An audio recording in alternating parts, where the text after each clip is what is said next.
कर दीजिए, निम्नलिखित में से कौन सा फसल उत्पादन में खरपतवार नियंत्रण में सहायता नहीं करता। खरपतवार का मतलब होता है अवांछनीय पौधा, ऐसा पौधा जो प्रकृति के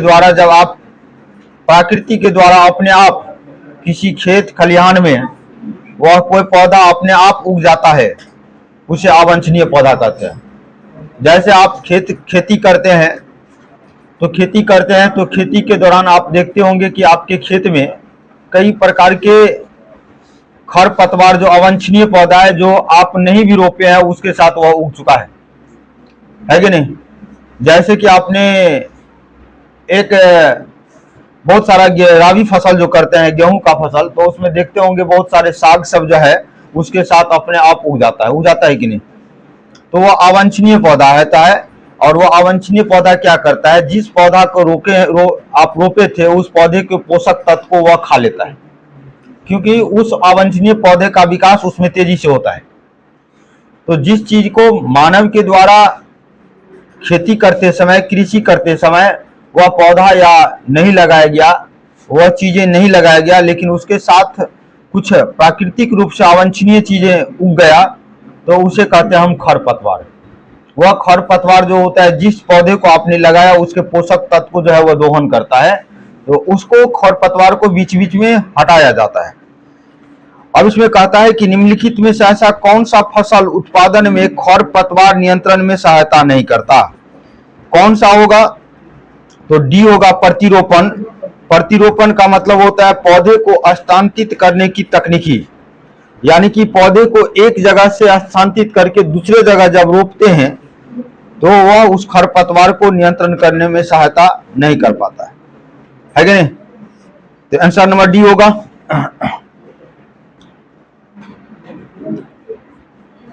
नवासी का क्वेश्चन रहने देंगे। अगला क्वेश्चन है, ब्रायोफिलम पौधे का कौन सा भाग वनस्पतिक प्रवर्धन के माध्यम से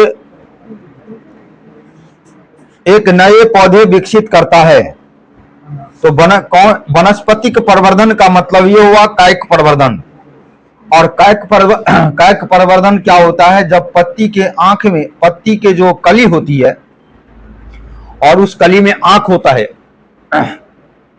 जब वह पत्ती जमीन पे गिरता है और वैसा जमीन जो नमी युक्त जमीन हो, खास करके जो नमी युक्त जमीन हो, वह नमी युक्त मिट्टी में अपना जड़ जो है जमा लेता है। बात नहीं कीजिए, सुनिएगा। मैं कह रहा हूं कि अगर यहां पर ब्रायोफिलम पौधे का कौन सा भाग, ब्रायोफिलम का कौन सा भाग, एक पौधा का नाम है ब्रायोफिलम, और उस ब्रायोफिलम का कौन सा भाग जो है वनस्पतिक प्रवर्धन के माध्यम से नए पौधे को विकसित करता है। तो ध्यान दीजिएगा यहां पर, जैसे कि पौधा है ब्रायोफिलम, क्या नाम है,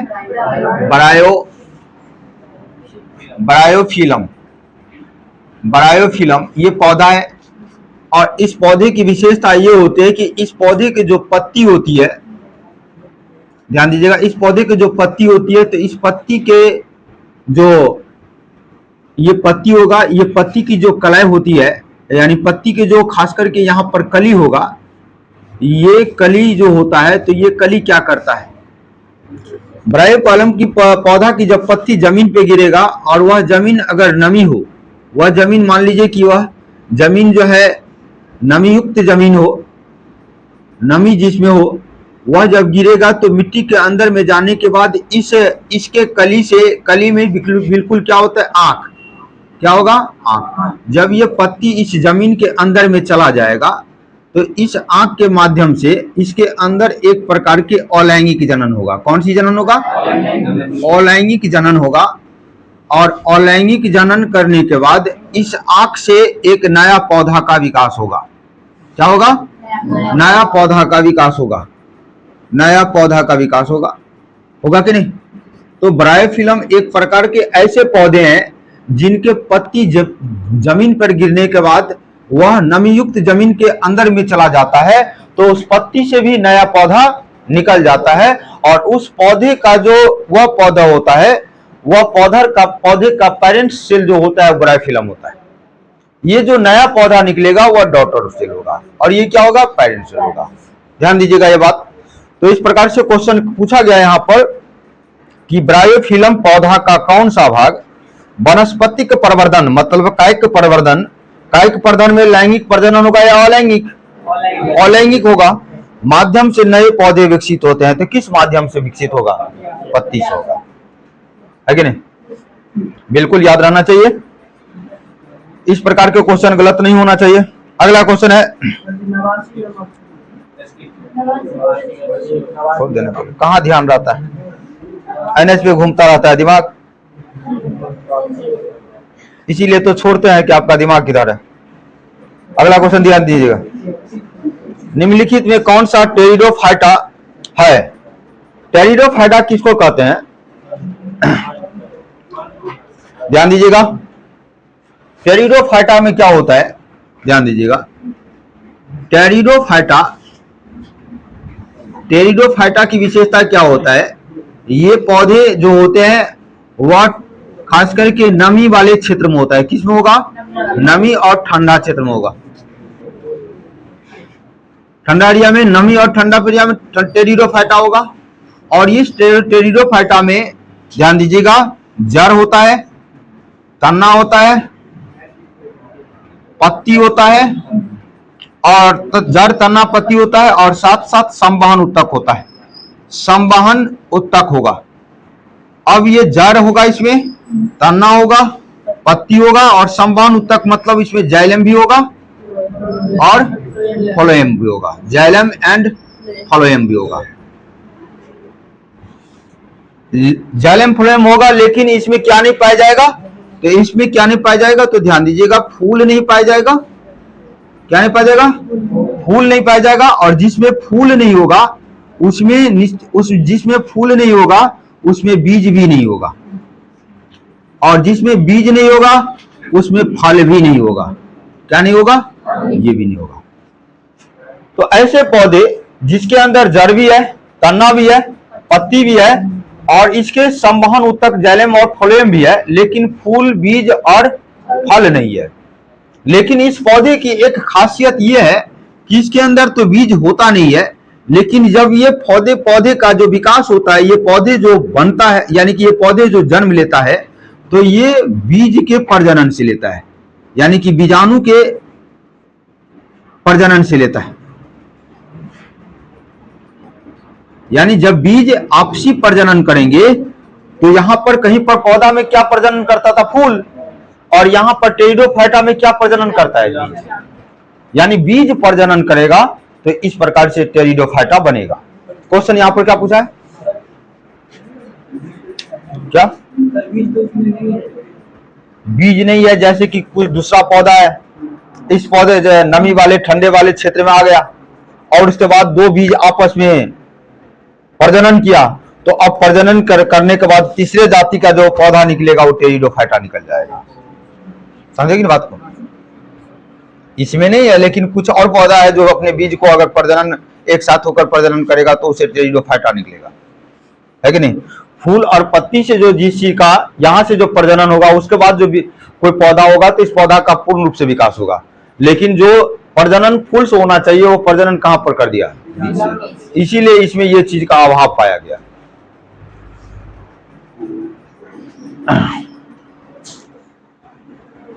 आंसर क्या होगा इसका, तो इसमें ऐसा कौन सा पौधा होता है, तो ये पौधा का टेरिडोफाइटा जो होगा वह फर्न होगा। कौन सा होगा, फर्न होगा।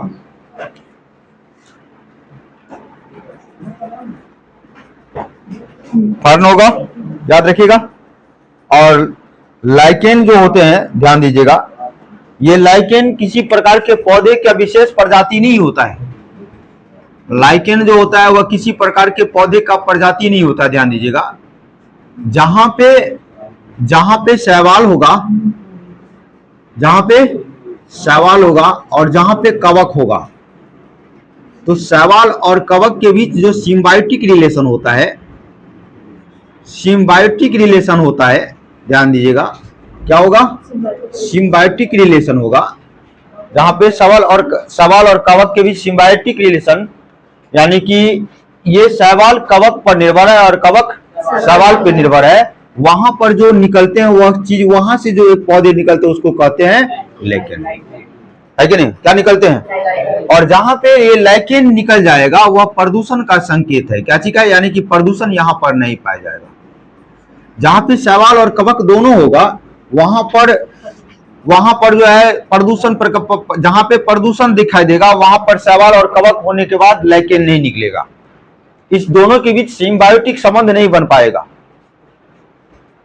लैकेन उगा है उसका मतलब प्रदूषण वहां पर नहीं है, और जहां पर लैकेन नहीं है इसका मतलब वहां पर प्रदूषण है कि नहीं? ये तो प्रदूषण का संकेत है लैकेन। तो ध्यान रखिएगा, कवक और शैवाल के बीच जो सहजीविता का संबंध है, कवक और शैवाल के बीच जो सहजीविता का संबंध है, उस सहजीविता के संबंध से जो नया पौधा का निर्माण होता है उसे लैकेन कहते हैं। अगला क्वेश्चन है, निम्नलिखित में से कौन मुकुलन द्वारा प्रजनन करता है? तो मुकुलन किसको कहते हैं सुनिएगा, याद रखिएगा, मुकुलन किसको कहते हैं? मुकुलन के बारे में सही से सुनिएगा। आगे हैं क्या? हाँ, कहां पे बैठे हैं क्या? मुकुलन किसको कहते हैं सुनिएगा। जैसे कि कोई पौधा है, सुनिएगा, कोई पौधा है, ये पौधा है, ये एक पौधा है, ध्यान दीजिएगा कि ये एक पौधा है और ये पौधा मान लीजिए, और इस प्रकार से पौधा है। कुछ समय के बाद इस पौधे का विकास होता है, और ये पौधे कैसे बनते हैं ध्यान दीजिएगा, ये इस प्रकार से ये पौधे बनेंगे, है कि नहीं? फिर यहां पर आगे जाके विकास होगा, और ये पौधे कैसे बनेंगे? तो ये ऐसे बनेगा, है कि नहीं? और फिर ये जो अगला स्टेप बनेगा पौधा का, यहां से क्या होगा, यहां से क्या होगा,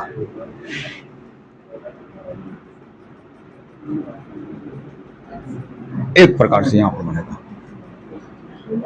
ये एक प्रकार से इस प्रकार से है,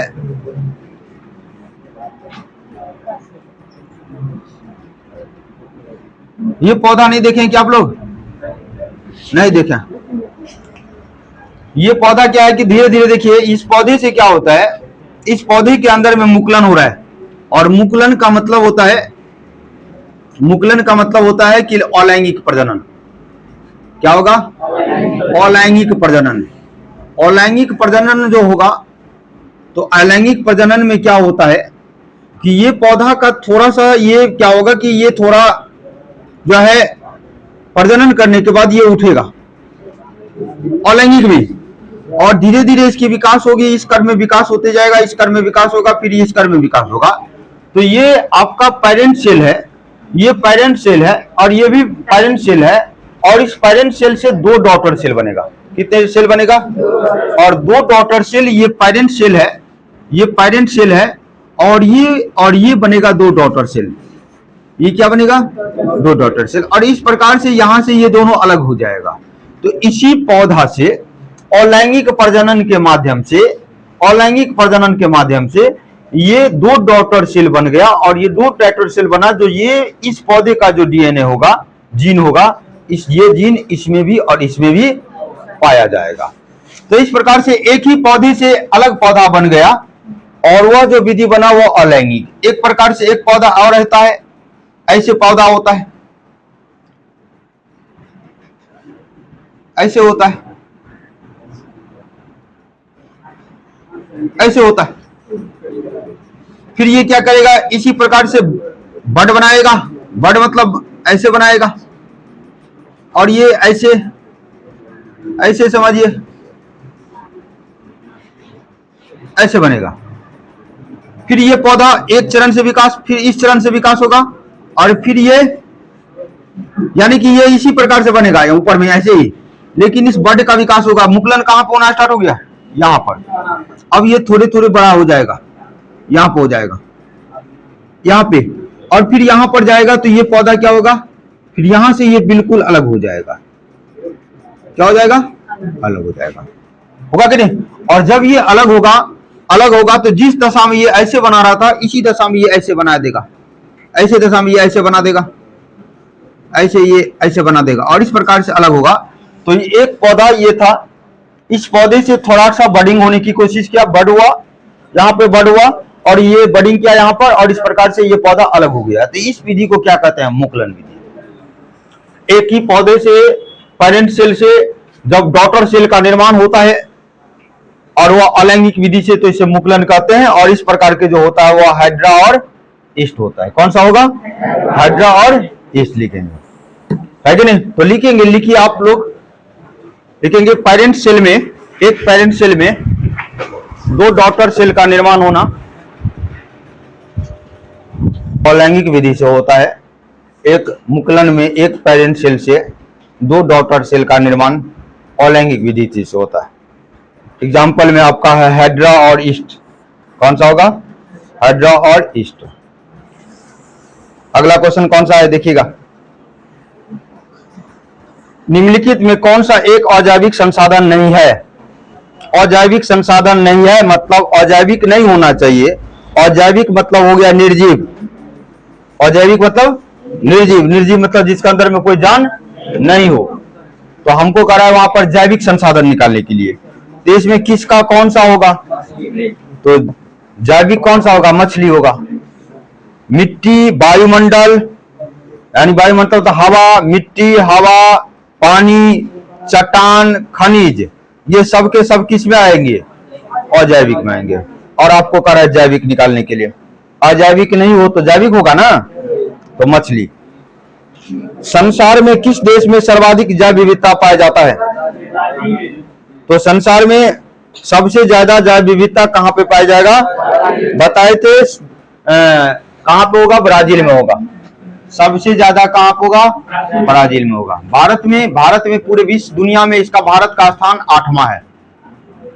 भारत का स्थान जो है क्या है? 8वां है।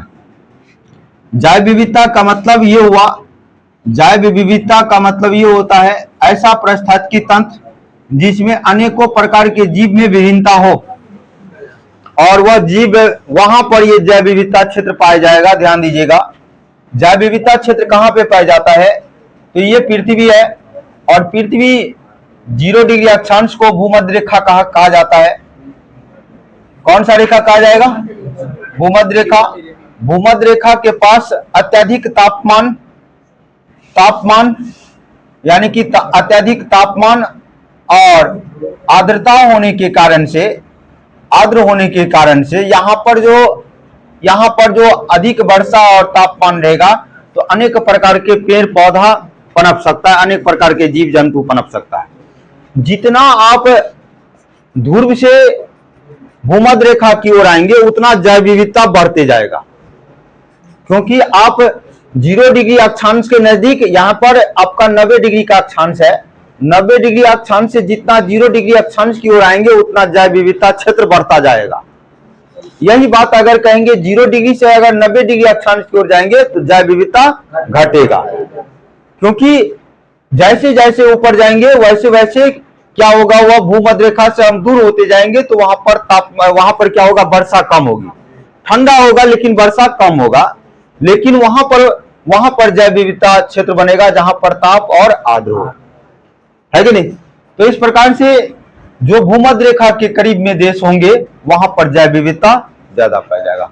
हमारा भारत जो है इस प्रकार से देखेंगे इस नक्शा में, तो हमारा भारत इस प्रकार से है कि नहीं? और ये 23.1/2 डिग्री जो है ये हमारे भारत को ये डायरेक्ट बीच से काटता है कि नहीं? तो ये जो हमारे भारत का जो ये पश्चिमी घाट का हिस्सा है, ये पश्चिमी घाट का जो हिस्सा है, ये पश्चिमी के घाट के हिस्सा जो है, ये खास करके पूरे हिस्सा जो देखेंगे ये भूमध्य रेखा के लगभग करीब है कि नहीं? भूमध्य रेखा के करीब है, इन यानी कि उत्तर की अपेक्षा ये करीब है इधर। अब ये करीब है लेकिन यहाँ पर वर्षा होती है, क्योंकि ये पश्चिमी घाट है तो पश्चिमी घाट पर अधिकांश वर्षा होती है। तो इस कारण से हमारे भारत में पश्चिमी घाट के केरल राज्य के साइलेंट वैली नामक स्थान पर, जो साइलेंट वैली कहा जाता है, वह हॉट स्पॉट एरिया कहा जाता है। कौन सा एरिया कहा जाता है? हॉट स्पॉट का मतलब हुआ कि वह एरिया जहां पर जैव विविधता हो, जीवों में कई प्रकार के विभिन्नता हो। तो इस प्रकार से भारत में सबसे ज्यादा जैव विविधता भारत में सबसे जैव विविधता कहां पर होगा? केरल में होगा। और केरल में कहां पे होगा? Silent valley. और ये केरल किस घाट पे पड़ता है? तो पश्चिमी घाट, है कि नहीं? अगर घाट पूछेगा तो पश्चिमी घाट होगा, है कि नहीं? तट, तो तट मतलब पश्चिमी तट होगा कि नहीं? और पूरे विश्व में पूछेगा तो कहां पर होगा? तो ब्राजील में होगा, क्योंकि ये अमेजन वन की वर्षा जो है ये ब्राजील के लगभग ब्राजील में पड़ता है। ब्राजील, दक्षिण अफ्रीका, सिलवासा का वन, ये सब जहां पर जो है अनेक प्रकार के जीव पाया जाता है। तो निम्नलिखित में कौन सा संसार में किस देश में सर्वाधिक जैव विविधता पाया जाता है? तो ब्राजील। आज के बाद ये निम्नलिखित में से कौन एक मोटा अनाज की फसल है? मोटा अनाज कहां पे होता है? जहां पर बहुत कम वर्षा होती है। मोटा अनाज जो होगा वह वहां पर होगा जहां पर कम वर्षा होगी। कम वर्षा वाले क्षेत्र में मोटा अनाज जो है लोगों की रोजगार देता है। और इस प्रकार से राजस्थान में सबसे कम वर्षा होती है, तो राजस्थान में मोटा अनाज होगा। और वह मोटा अनाज जो होगा वह कौन कौन होगा? तो एक तो होगा बाजरा, एक होगा रागी, एक होगा मक्का और एक होगा ज्वार, है कि नहीं? क्या मक्का लिखे? मदार, अब कुछ भी लिख दिया, छोड़िए ना, जो जरूरत होगा वो समझाएंगे। बाजरा, ज्वार, रागी और मक्का, ये आपका कौन सा मोटा अनाज है? ये कम वर्षा वाले राजस्थान एरिया में होता है कि नहीं? इसमें खास करके आयरन की मात्रा ज्यादा होता है। आयरन की मात्रा ज्यादा होने के कारण से ये बाजरा, रागी और मक्का और ज्वार, ये खास करके आयरन ज्यादा होने के कारण से ये महिला और बच्चा के लिए काफी फायदा है। महिला को जो है खास करके आयरन का फॉलिक एसिड की ज्यादा जरूरत पड़ता है और बच्चा को भी ज्यादा जरूरत पड़ता है कि नहीं? ताकि उसे एनीमिया का शिकार नहीं हो।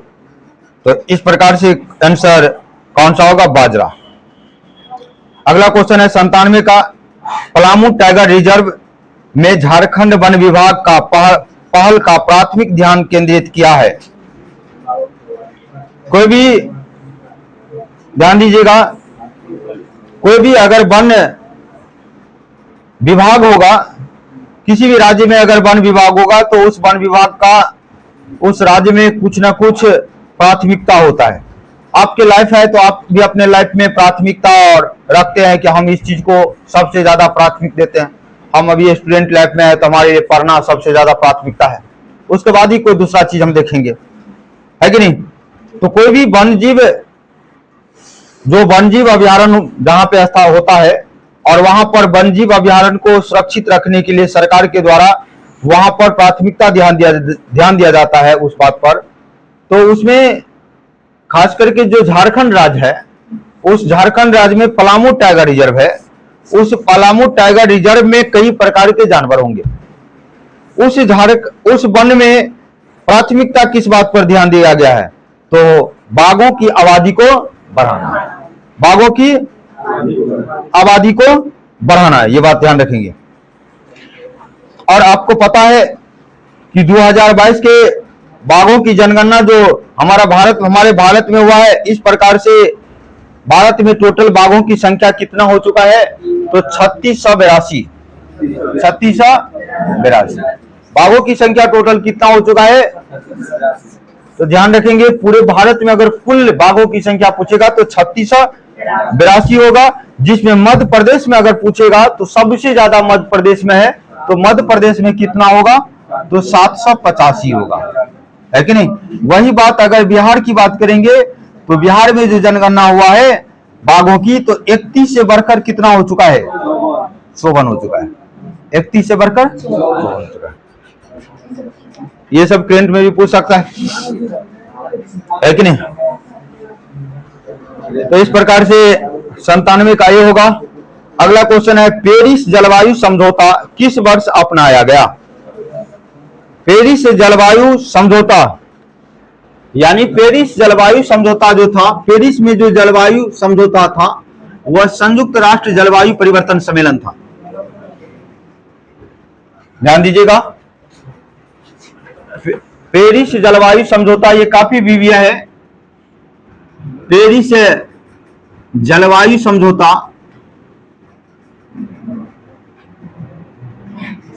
पेरिस जलवायु जो समझौता था उसे कहा जाता है संयुक्त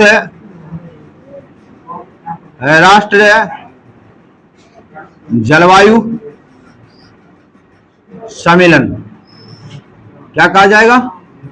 इसी को कहा जाता है कॉप 21 सम्मेलन।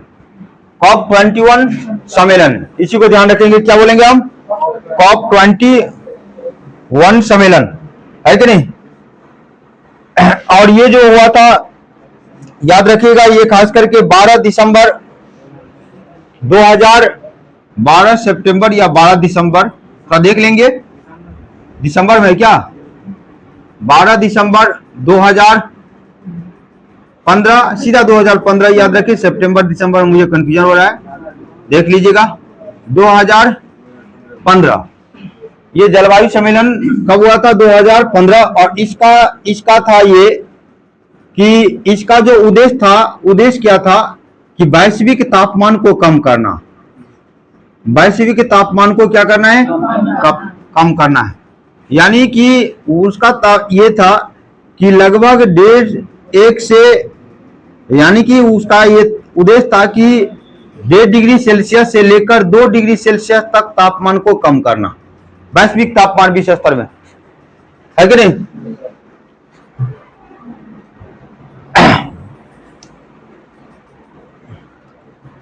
ये जो तापमान बढ़ता है पृथ्वी पर, ये खतरनाक मानवीय हस्तक्षेप के द्वारा होता है। मानव जो प्रकृति के साथ कई प्रकार के खतरनाक हस्तक्षेप करता है, जिसके कारण से तापमान बढ़ता है। कार्बन का उत्सर्जन होता है और पृथ्वी पर क्या बनता है? वह ग्लोबल वार्मिंग बनता है, जिसके कारण से वह तापमान बढ़ता है। इस पर कंट्रोल करने के लिए 2015 में पूरे विश्व स्तर पर सम्मेलन हुआ, जिसे संयुक्त राष्ट्र जलवायु परिवर्तन सम्मेलन के नाम से जाना जाता है। और इसका उद्देश्य था वैश्विक तापमान को कम करना, जो खास करके 1.5 डिग्री सेल्सियस से लेकर 2 डिग्री सेल्सियस तक तापमान को कम कर देना है कि नहीं? तो इस प्रकार से इसका आंसर कौन सा होगा? 2015, है कि नहीं? याद रखेंगे। अगला क्वेश्चन है, भारत में प्रोजेक्ट टाइगर कब शुरुआत किया गया? है कि नहीं? भारत में प्रोजेक्ट टाइगर कब शुरुआत किया गया था? तो प्रोजेक्ट टाइगर की बात करेंगे तो वन्यजीव संरक्षण अधिनियम, भारत सरकार के द्वारा एक अधिनियम आया, यानी कि वन्यजीव संरक्षण अधिनियम। भारत सरकार के द्वारा वन्यजीव संरक्षण अधिनियम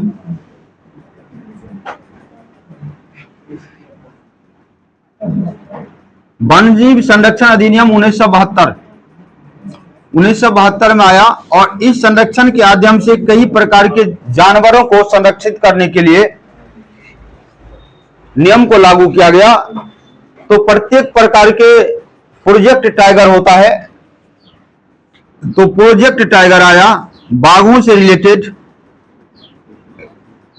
प्रोजेक्ट टाइगर, और ये 1973 में आया। कब आया? अगर वन्यजीव संरक्षण अधिनियम की बात करेंगे तो 1972 में आया अधिनियम। भारत सरकार का यह अधिनियम है और इस अधिनियम के तहत भारत सरकार ने प्रोजेक्ट टाइगर लाया, जिससे बाघ को संरक्षित करना है। और इस प्रकार से आपने अभी देखा कि भारत में टोटल बाघों की संख्या जो बढ़ के कितना हो चुका है? 3682 बाघों की संख्या बढ़ चुका है, इसी संरक्षण के कारण से, है कि नहीं? दूसरी बात अगर देखेंगे तो पूरे भारत में सबसे ज्यादा कहां पे बाघ पाया जाता है? तो मध्य प्रदेश में, जहां पर आपका 785 बाघ की संख्या है। इसी प्रकार में बिहार में जो बाघ की जनसंख्या है वह 31 से बढ़कर कितना हो चुका है? 31 से कितना हो चुका है? 54 बाघों की संख्या। इतनी बात याद रखना है। याद रहेगा कि नहीं याद रहेगा? तो इस प्रकार से प्रोजेक्ट टाइगर कब शुरुआत किया गया? 1973 में।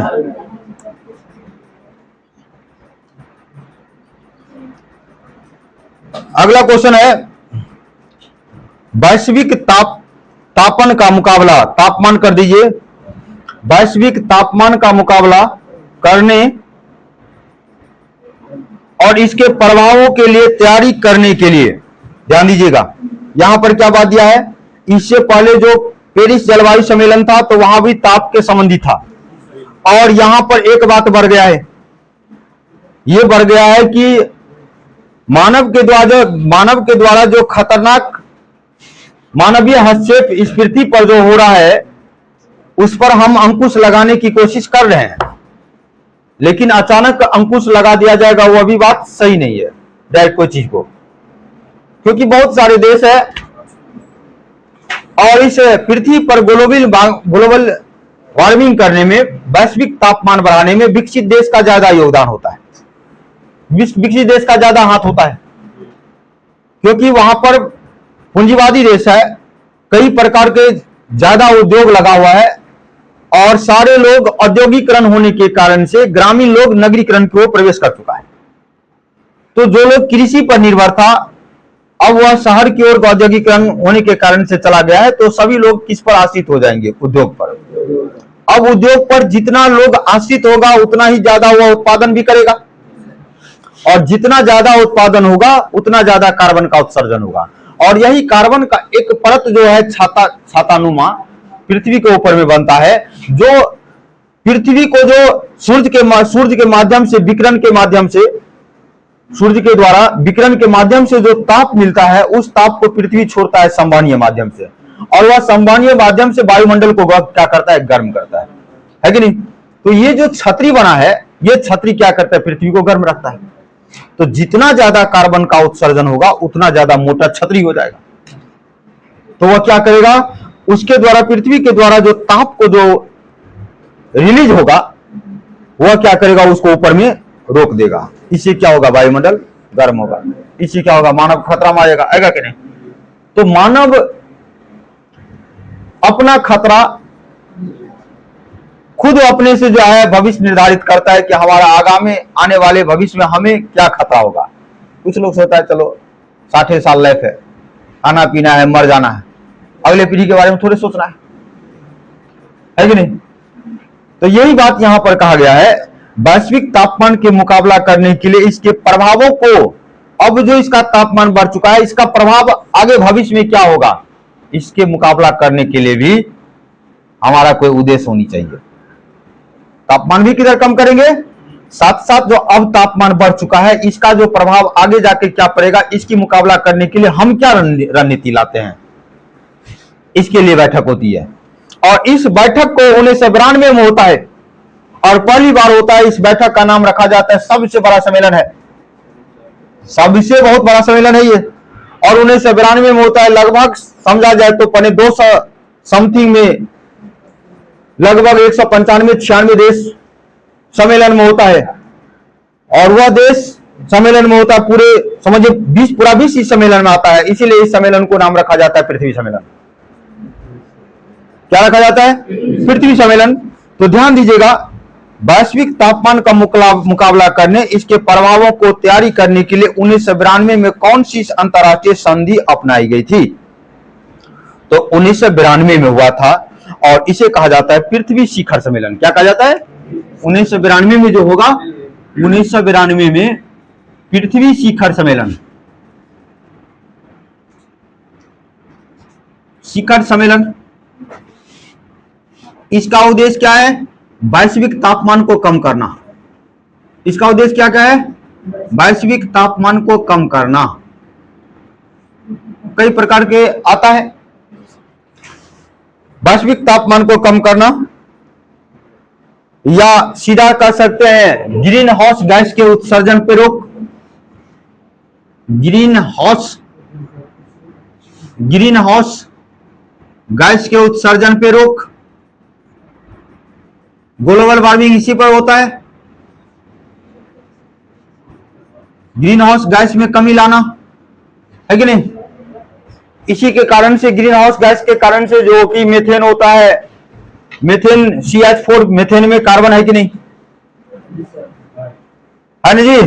तो इस प्रकार से जो कई प्रकार मीथेन, नाइट्रोजन, जल वाष्प, ये सब जो सारे होता है ये ग्रीन हाउस गैस का घटक है। और इस पर कमी लाने के लिए 1992 में सम्मेलन किया गया ताकि पृथ्वी पर वैश्विक तापमान कम किया जा सके, है कि नहीं। तो इस सम्मेलन को किस नाम से, या तो पृथ्वी सम्मेलन की पृथ्वी शिखर सम्मेलन के नाम से जाना जाएगा, या तो इसे कहा जाएगा संयुक्त राष्ट्र जलवायु परिवर्तन रूपरेखा कन्वेंशन। Answer number D. इस प्रकार से इसमें इस संयुक्त राष्ट्र जलवायु परिवर्तन रूपरेखा कन्वेंशन के माध्यम से वैश्विक तापमान कम, ग्रीन हाउस गैस में कमी लाने पर बल दिया गया। अगला क्वेश्चन है 101 में संयुक्त राष्ट्र द्वारा निर्धारित सतत विकास लक्ष्य का सही लक्ष्य वर्ष निर्धारित निम्नलिखित में से कौन सा है। संयुक्त राष्ट्र द्वारा यह निर्धारित किया गया कि सतत विकास लक्ष्य का, यानी सतत विकास लक्ष्य का मतलब होता है कि आज के बारे में भी सोचेंगे और कल के बारे में भी सोचेंगे। इसमें कई प्रकार के विषय रखा गया, इसे कहा जाता है SDGs, SDG और स्मॉल में S, है कि नहीं। इसके अंतर्गत टोटल 17 विषय पे बल दिया गया। कितने पे? 17। यानी कि इसमें भुखमरी भी है, गरीबी भी है इस सम्मेलन में। तो संयुक्त राष्ट्र द्वारा निर्धारित सतत विकास लक्ष्य का सही लक्ष्य, यानी कि कब तक ये पूरा करना है, तो 2030 तक, है कि नहीं। और इसमें 17, खास करके 17 लक्ष्य रखा गया था इसमें। 102 में क्या है, संयुक्त राष्ट्र 2030 के एजेंडा फॉर सस्टेनेबल मतलब होता है सतत विकास, है कि नहीं। सस्टेनेबल डेवलपमेंट द्वारा निर्धारित सतत विकास लक्ष्यों का संख्या क्या है, तो 17। अगला है स्टॉकहोम में, ये स्वीडन में पड़ता है स्टॉकहोम में प्रथम बार पर्यावरण संगोष्ठी मतलब सम्मेलन, पर्यावरण पर संगोष्ठी यानी पर्यावरण पर सम्मेलन किस वर्ष प्रस्तावित किया गया था। तो पूरे दुनिया में, ध्यान दीजिएगा, दुनिया में प्रथम बार ये एक सम्मेलन हुआ था एक साथ, और इसमें लगभग ये 5 जून 1972 को सम्मेलन हुआ था। 5 जून 1972 को स्टॉकहोम स्वीडन में हुआ था।